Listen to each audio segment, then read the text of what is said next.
여러분, 썰마마입니다. 안녕하세요. 저는 40년 경력의 한국인과 인연이 깊은 내과 의사입니다. 일본 동경 금수저 집안에서 태어나서 부모님 덕분에 여동생과 같이 엘리트가 걷는 길만 걸으며 한갑을 넘겼지요. 유치원부터 일본 엘리트들만 간다는 각시윤에 입학하여 즉 각시인 고등학교까지 졸업했고, 대학만 동경의대를 졸업해서 미국 유학을 다녀왔으니 외관은 글자 그대로 엘리트 코스인 것은 맞는 것 같습니다. 저는 내과 의사가 돼서 50살까지 대학병원에서 근무하면서 평생 굴곡이 없는 생활을 하다 보니 평화 미친병이 걸린 사람 중에 한 명인 것 같습니다. 놀면서 살기는 심심했고 50살에 처음 동경 변두리에 개인 병원을 하나 개원하는 변화를 주었지요. 채용 의사를 한 명 두어서 시간적인 자유까지 얻었고 수술 집도를 안 하니 업무상 부담도 줄었습니다.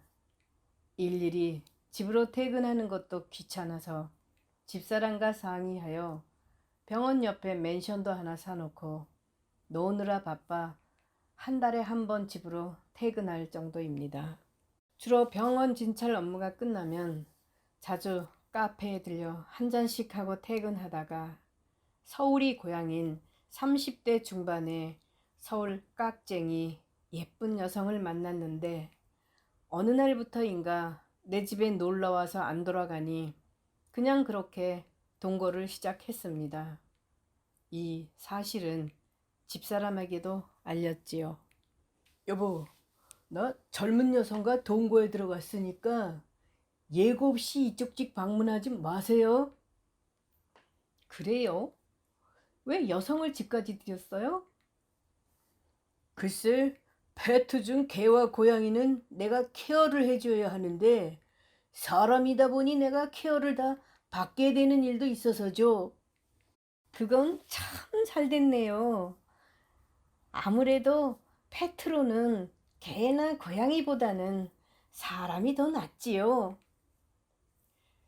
그렇게 한 3년 정도 집에 들어가면 그녀가 달려나와 애교도 떨어주고 맛있는 밥도 해주면서 매운 고추장 먹는 방법, 또 김치를 먹고 매우면 물 마시는 방법을 알려주는 것이 나는 싫지 않았습니다. 나는 그녀와 자주 코리안 카페에 가서 한잔했는데 어느 날 한국에서는 게라는 것이 있다며 3억짜리 게를 하나 붙자고 졸라서 그녀의 소원을 풀어주었지요. 그녀는 너무 기분이 좋아서 내가 흰머리가 많다고 닉네임을 백대가리라고 나한테 이름까지 선물해 주었지요. 그렇게 한 2년 정도 흐른 후 그녀는 우리가 개돈 탈딸이라고 서울에 있는 엄마를 부른다는 것입니다. 엄마가 보름 정도 우리 집에 묵을 거니까 본처 집으로 15일만 저더러 꺼져 있으라는 것이었죠. 나는 병원 출근 때문에 방이 3개나 있으니 각 방을 쓰자고 그냥 버텼습니다. 제 상식으로는 다 큰딸이 엄마를 부른다는 게 신기하다고 생각을 했지만 그녀의 희망이니 내게 결정권은 없었습니다.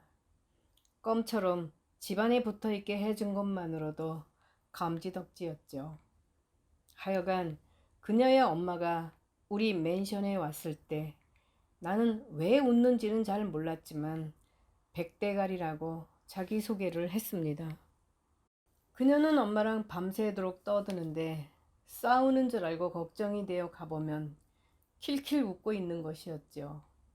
그러나 진짜로 걱정은 그녀의 엄마는 나만 보면 내가 페트로 10년을 넘게 기르던 애견을 보신탕을 끓인다고 해서 나는 병원에서도 걱정이 되어 일이 다 손에 안 잡혔습니다.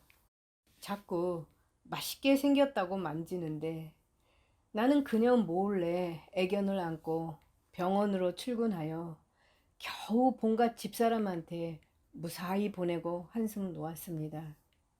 그녀는 농담이라고 웃어댔지만 나는 초긴장해서 인터넷으로 검토해도 한국은 보신탕 식당이 존재하는 것은 사실이었습니다. 개돈을 타던 날 아침에 엄마랑 같이 다녀온다고 하여 모녀 사이가 저리도 좋을까. 내 눈에는 모녀가 참 신기했지요. 그날이 그녀와 내가 인사도 없이 영원한 이별이 되었습니다. 그녀는 엄마랑 같이 3억의 개돈을 타서 그 길로 사이좋게 한국으로 날아가 버렸던 것이지요. 참 황당하기도 섭섭하기도 했습니다. 개돈은 그녀가 탔고 돈은 내가 내야 했지요. 그녀의 엄마는 딸이 개돈 사기치는 것을 적극적으로 협조를 해주니 대단하다고 느꼈습니다. 개주는 매월 병원으로 개돈을 수령하러 왔지만 두 모녀는 아주 휴대폰까지 정지시켜 버렸습니다.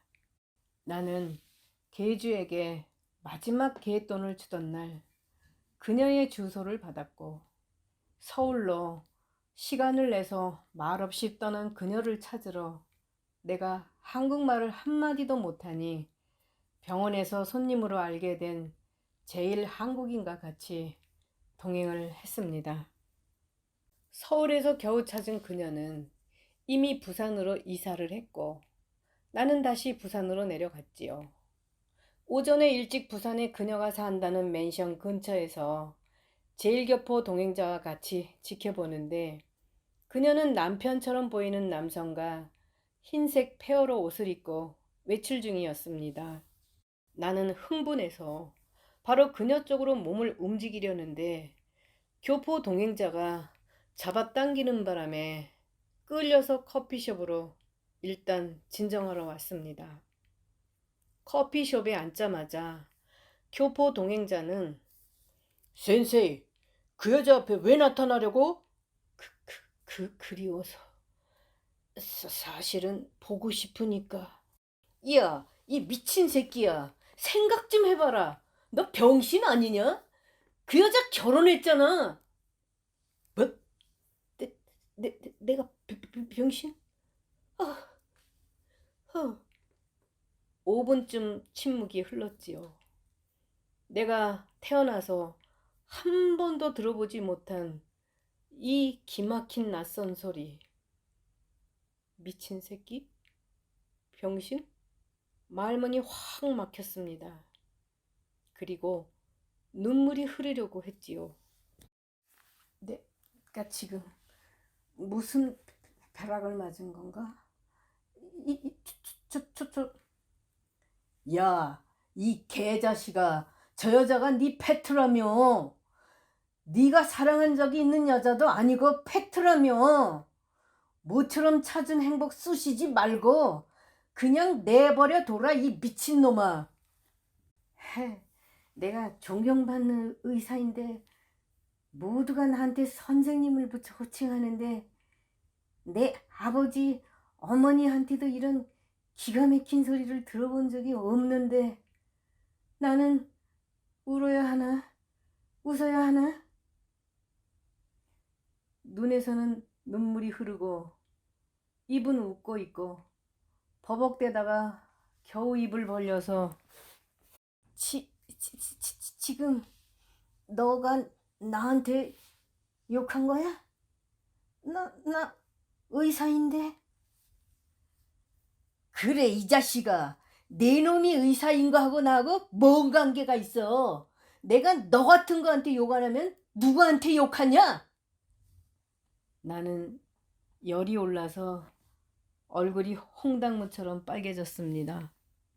엉엉 울고 싶기도 하고 화를 내고 싶기도 하고 평생 듣도 보지도 못한 욕을 실컷 먹으면서 정말 얼떨떨했지요. 그런데 웬일인지 속이 다 시원한 기분이 드는 겁니다. 이상하게 이 자식이 아주 멋있어 보였지요. 지금까지 누가 감히 나한테 이렇게 시원하게 욕을 한 사람은 단 한 명도 없었습니다. 지역 의사협회 회장을 하면서도, 가라데협회 회장을 하면서도 늘 사부님이나 선생님으로서 존경만 받았었으니까요. 즉, 아첨 떠는 소리에 젖어 있었던 것이었습니다. 너는 멋있어. 우리 그냥 친구하자. 나는 교포 친구 덕분에 5년간이나 나를 행복하게 해 주었던 그녀의 행복을 아차 짓밟는 실수를 할 뻔했습니다. 나는 그런 좋은 교포 친구를 통해서 평생을 갖고 살던 고질병인 우월감이란 병을 싹 고쳤습니다. 나에게 한국의 가족사랑, 가족주의는 너무나 좋은 문화 중에 하나였습니다. 나는 한국 가족 문화에 나도 모르게 페트라고만 생각했던 그녀를 진정으로 사랑했다는 것은 그녀가 떠나고 난 후에나 느꼈습니다. 그녀가 행복해야 나도 행복하다고 생각이 되었으니까요. 나는 자주 그 교포 친구와 만나 술 한잔을 하러 필리핀이나 태국, 방콕, 대만 등을 다니면서 즐거웠고 많은 추억을 만들었던 2011년 일본 혼슈에서 지진으로 큰 쓰나미 사고가 일어났습니다. 그 지진 여파로 후쿠시마 원전에서 방사선이 흘러나오는 사고로 인해 의사가 부족하다는 뉴스를 보았습니다. 나라는 사람은 일단 딸린 자식도 없고 의사생활 40년에 남부럽지 않았으며 최고인 각슈인 도쿄대 출신으로서 한 가지만이라도 좋은 일 좀 해야 했습니다. 나는 내 개인 병원을 채용 의사한테 맡겼고 안사람한테는 의사들 중 젊고 어린 자식이 딸린 사람들보다는 원전 사고 현장에는 나 같은 사람이 지원을 안 하면 그 사지에 누가 가야 하냐고 이해를 시켰습니다. 후쿠시마에 가서 딱 3개월만 봉사하고 돌아오겠다고 처한테 약속하고 후쿠시마에 도착한 나는 자유대 봉사대원의 안내를 받아 어떤 고등학교 실내 체육관으로 안내를 받았습니다. 체육관 크기는 약 300평 정도로 커 보였습니다. 안내원을 따라 체육관 문을 열고 들어선 순간 나는 너무 놀라서 머릿속이 새하얀 백지장이 되었습니다. 정말 순간이었지만 아무 모습도 아무 기억도 없이 그냥 무한대로 머릿속이 하였습니다. 순간 나는 중심을 잃고 휘청이다가 몸을 바로 세우고 정신을 차렸습니다. 즉, 고등학교 실내 체육관 바닥에 눕혀진 300구 이상의 시신들이 한꺼번에, 그것도 한눈에 들어오는데 나는 다리가 비틀거렸습니다. 의사인 나도 태어나서 처음 마주하는 이 광경을 막 태어난 아기 시신부터 할머니 시신까지 이렇게까지 황당할 수는 없었습니다. 이런 가혹한 사고를 만나게 할 것이라면 하느님은 처음부터 왜 우리를 세상에 태어나게 하였는지 종교가 없는 나도 모르게 하느님을 애타게 찾고 있었습니다. 나는 애써 침착했지만 이 가혹한 현실 앞에서 내 마음은 너무나 크게 흐느끼고 있었습니다. 나는 바로 사망 진단서부터 발부하기 시작하였습니다.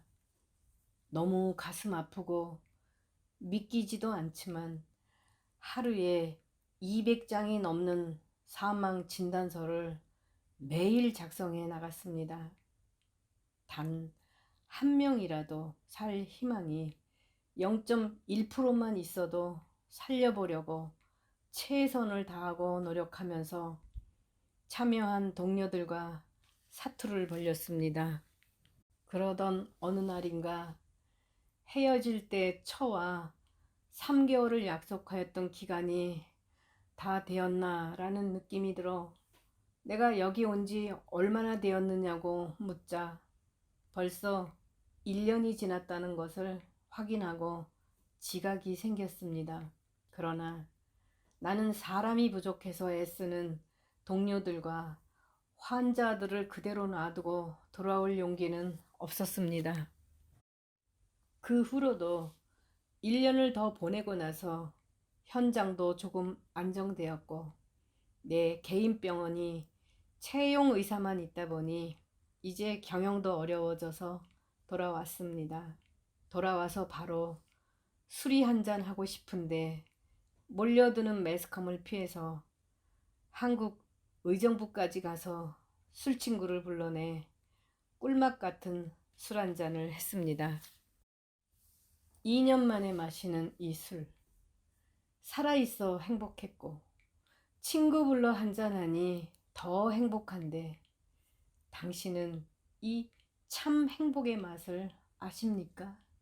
그날 한국 친구는 또 다른 지인이 암이 걸려 서울 최고병원에서 전임 각하 주치의한테 수술은 받았지만 통증이 지속된다고 한 번 봐달라고 하였습니다.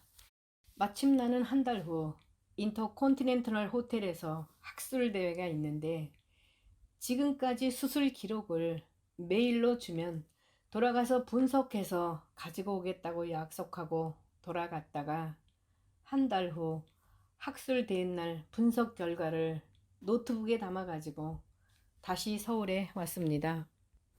컨티넨탈 호텔에서 학술 대회를 끝내고 룸으로 찾아온 지인 환자의 의사는 놀랍게도 내가 40년 전 미국 유학 시절에 미국서 같은 스승님 밑에서 공부한 동문이었습니다.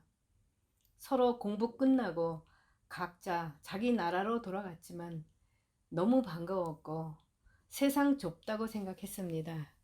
국적이 서로 다르다 보니 공백은 있었지만 40년 전의 모습을 서로 더듬다 보니 반가운 미국 유학 시절 같은 대학 동문을 다시 만난 축복이 생긴 것이지요. 왜 그렇게 편도선 암 수술을 아프게 했느냐 묻자 그 역시 자기 친구 살린다고 암 부위 수술 폭을 최대한 넓게 잡았다고 답을 할 정도로 프로페셔널이 된 것입니다. 이 자연스러운 이치는 간단합니다. 왜냐하면 대자연이 답을 주니까요.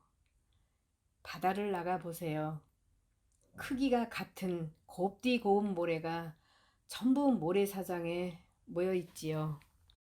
모래 크기를 지나서 조약돌도 비슷한 크기가 한 군데 자연히 모여 있습니다.